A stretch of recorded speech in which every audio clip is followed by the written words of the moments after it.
Hello and welcome to our news coming to you from Canal Algérie. First, the top stories of the news. The Tipaza fires are fully extinguished thanks to the mobilization of huge human and material resources and the dedication of the engaged teams. The 37th anniversary of the Palestinian State Declaration is celebrated while Algeria is fully committed to back this fair cause. And tension keeps mounting in Morocco as citizens are swamping the major city street on a daily basis. Welcome back and thanks for joining us. First in our news, fires that broke out in several localities of Tipaza, notably Hajrat al-Nos, Masalmoun, Beni Malik and Al-Arhat, have been extinguished thanks to the excellent job of the civil defense and the PNA elements, with the mobilization of hundreds of individuals hailing from the neighboring regions such as Media, Blida, Bombardes, Shlef'in, Dafla and Ghalizan, in addition to the National Intervention Unit of Dar al-Bayda, backed by BE 205 fighters plays.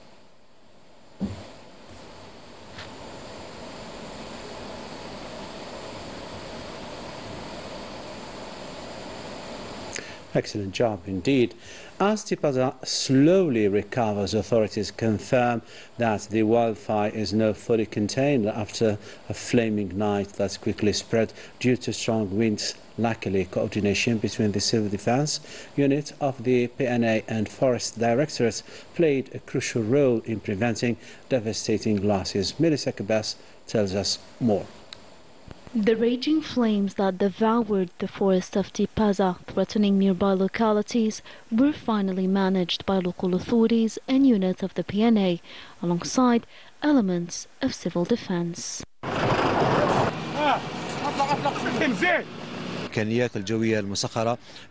Aerial forces mobilized 2 airplanes BE-200 of a capacity of 12,000 liters. Their intervention truly helped teams on the ground by reducing the flames' intensity, allowing civil defense units to finalize the operation.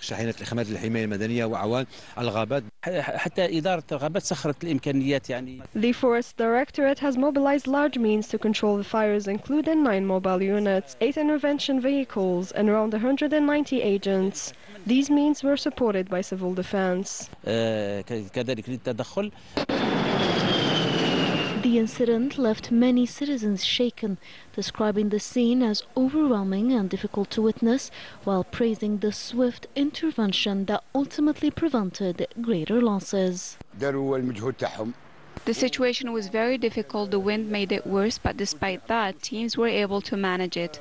The fire was very threatening. However, the local authorities were able to intervene in due time. We thank the civil defense for their intervention and efforts, as well as members of the PNA and security forces.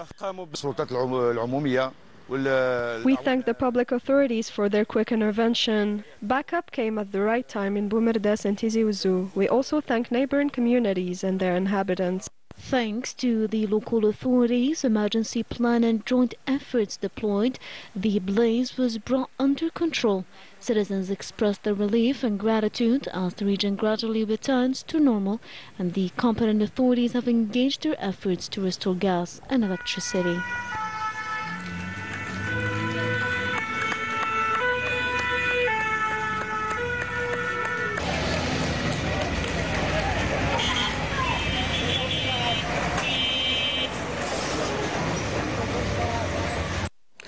And to closely follow the extinguishing operation, Prime Minister Sifi Gharib had headed for the Tipaza province, where he took stock of the situation in the locality of Hajrat al-Nos. He was accompanied by the Interior and Transport Minister, the Agriculture Minister, in addition to the General Manager of the Civil Defense and the Governor of Tipaza. The delegation headed by the Premier inspected as well the Masalmoun locality and paid a visit to the evacuated families to inquire about their current conditions, instructing the local authorities to take care or to take the necessary measures for a better care.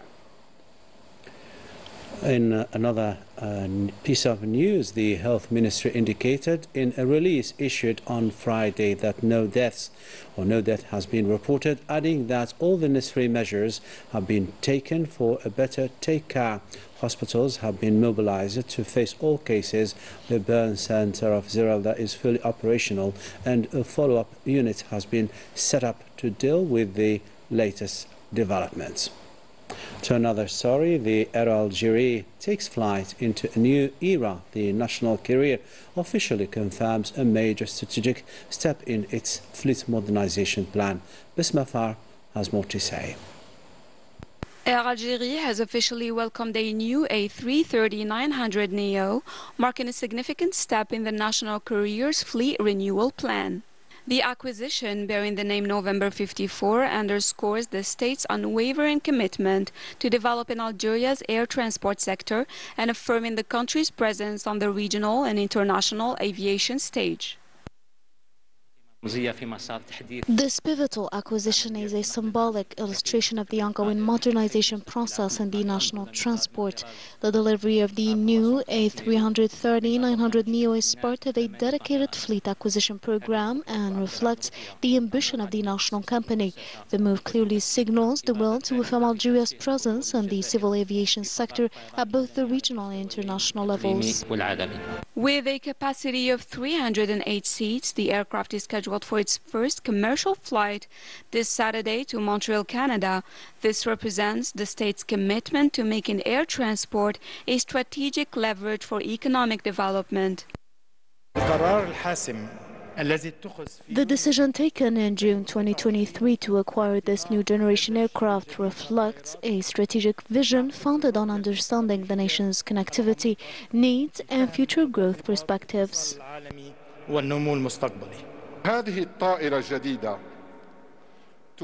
This latest acquisition is a major advancement in the modernization process. It reaffirms Air Algérie's commitment to pursuing its development and strengthening its competitiveness in the aviation sector. The plane is part of the first phase of Air Algérie's fleet renewal program. The program is specifically designed to expand the network and open new routes. A message of gratitude is addressed to the President of the Republic, Abdelmajid Tebboune, for the particular attention he grants to Air Algérie and for his permanent support to furnish it with the necessary means to meet the expectation of the Algerian people. The Air Algérie Action Plan, extended until 2035, includes other strategic acquisition operations, which are aimed at meeting the strong demand on both domestic and international markets. A key delegation of Algerian innovators and startup founders has arrived in the United States on a vital mission.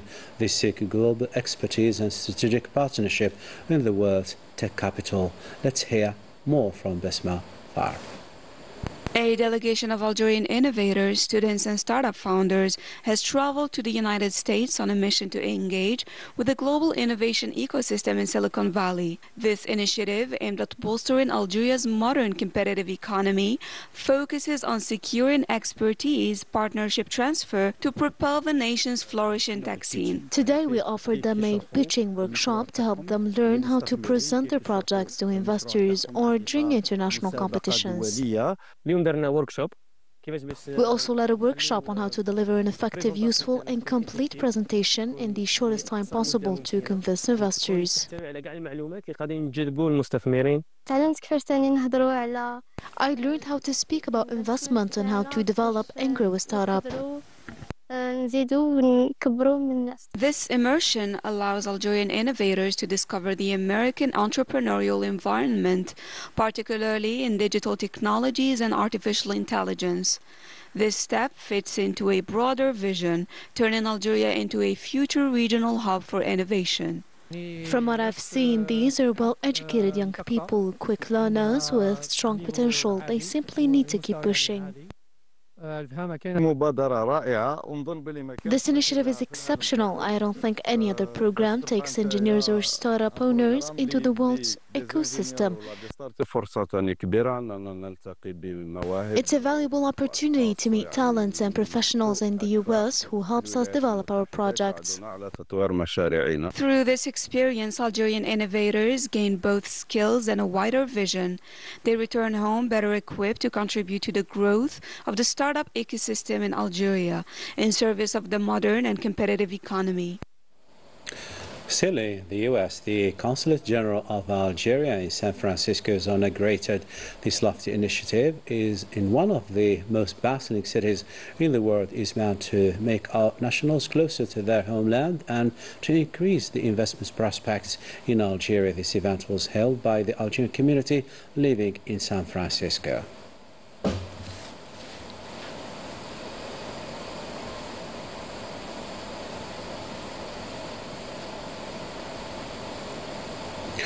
We are still watching Canal, Algérie, still to come in our news.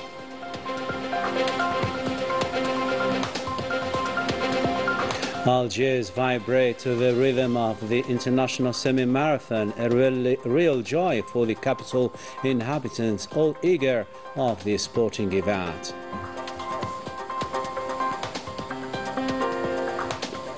Welcome back to our news. Today coincides with the 37th anniversary of the creation of the Palestinian state, officially declared in 1988 here in Algiers. Since then, Algeria's positions are still unwavering as Algeria keeps defending the Palestinian cause in all international fora and provides help and assistance to the Palestinian people all the time and against all odds.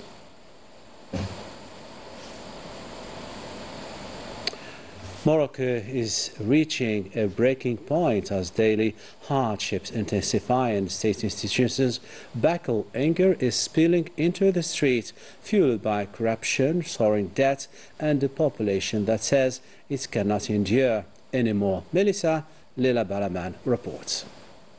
Across the country, painful scenes are recurrent. For many Moroccans, they have become routine. Years of corruption, injustice, and empty promises have drained the population and pushed countless families to the brink. Yet, instead of the change people expected, the Makhzen has doubled down. Improvised decisions, a swell in debt, and the same financial burden fallen on those with the least.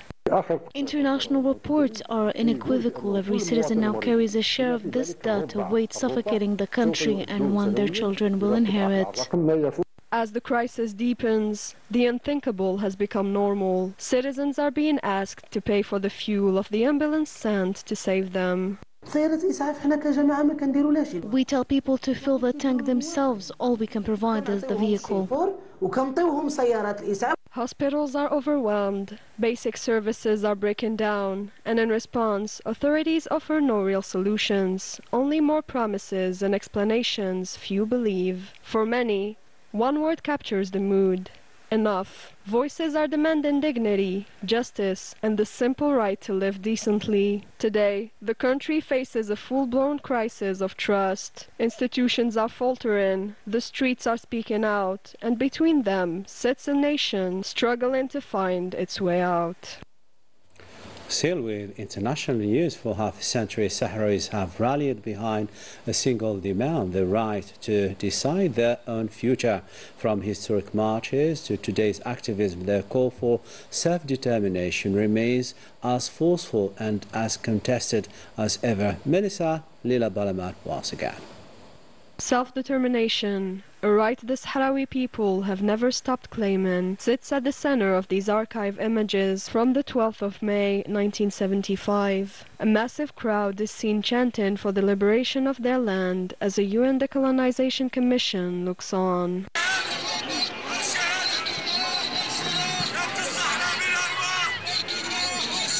At the same time, the population made its stance clear. The fight would continue, politically and militarily, and any attempt to take control of Sahrawi territory would be resisted.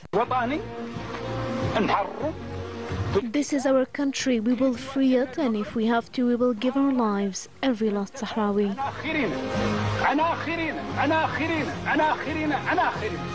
Decades later, those words still carry weight. Sahrawis remain determined to break free from colonial rule. Their resolve has not dimmed. The movement has produced a long list of iconic figures, including activist Aminatu Haidar, whose unwavering work earned her international recognition and turned her into one of the most prominent voices for the Sahrawi cause.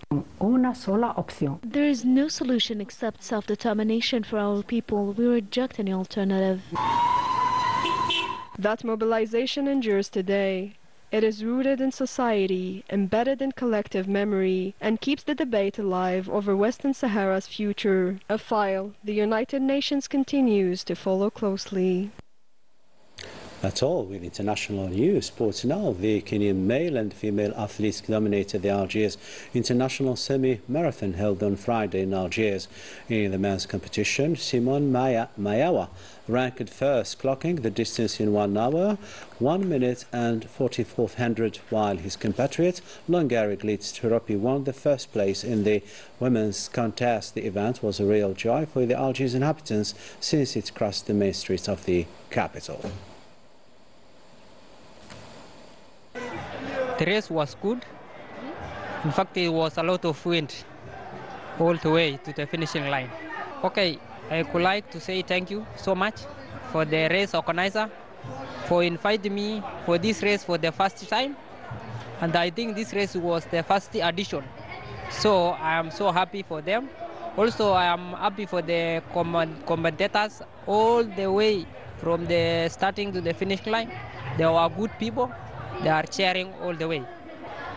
Terrace is good, but some places is very tough for me. But I make it position 2, and I thank God I'm finished. Algerian athlete is very strong, and this is my first time to come Algeria. And Algeria, I see Algeria is a beautiful country in Africa, and I like Algeria.